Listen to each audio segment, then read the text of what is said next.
It appears to me that initially, looking at the haloed life of many avatars and masters, we may be negative in our orientation, in that we may be thinking that we are all very small people, whereas the avatars and the masters, they're all exalted people, and that what was possible for them is only a dream for us, and such a thing will never happen to us, such a spiritual awakening or a spiritual blossoming or a spiritual gift, which we consider them to be in possession of, and that will not ever happen to us.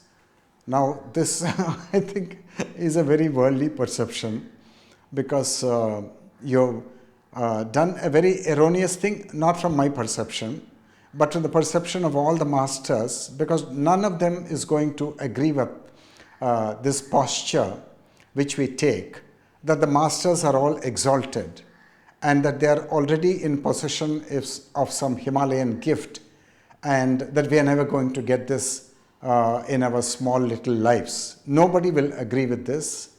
And it is not that the masters were born in the cradle of truth to begin with.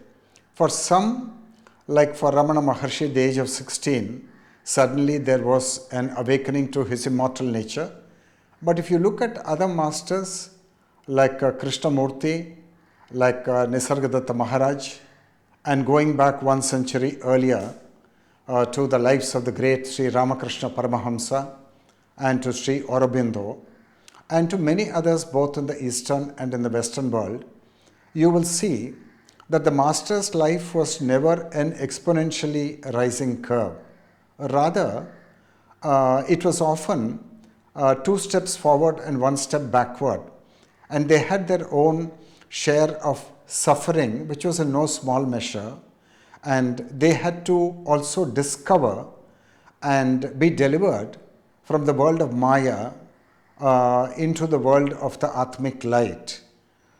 So you cannot begin with the premise that the masters had special gifts which made their quest all the easier, and by contrast our quest all the more difficult because we don't have those gifts.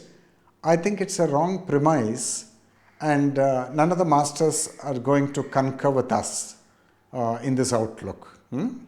I think this question is the whole idea of the question: why do we have to invest so much of effort in order to go somewhere to some utopian heaven, for example? Let's say that the self perceives the whole quest in that vein. I think it's an ill-posed question, because if we look at man's life in the so-called secular world, in the mundane world of questing for bread and wealth and name and fame, and then becoming fulfilled in the pleasure seeking, then we will find that everywhere there is an effort. But then we may not be sufficiently aware of that effort, because we may be thinking only of the pleasure, the final pleasure which we are going to get. But look all around us and you will see, as the Sanskrit saying goes, kashte phale. Now, without effort, you are not going to get any fruit. And the Gita is very eloquent, most eloquent on this, because the Gita is saying that do not focus your mind and your consciousness on the fruit of action. Just do everything as an offering to the divine. And well, of course, that may come only because of spiritual maturity. And when we begin the inner journey, we may not actually have the spiritual maturity. We may have only a self-centered orientation, but doesn't matter. We have that self-centered orientation even in all our material quests. And then when we start paying attention, we find that we understand more and more. Every time the page turns and we discover something more. And then finally we may float into the heaven of beatitude. That's how it is in all our material quests, and it's not going to be any different in the quest of Amanaska Yoga. And we have got to bring in diligence, we have got to bring in seriousness, we have got to bring in dedication, and without that our learning will be sloppy and inadequate. And after that, the good news is that it is not that there is a self very impatient and just running on its feet and hoping to grab some fruit which it thinks is its reward because the self is going to be liquidated anyhow. So there is no one who is going to be the enjoyer of the fruits of action even.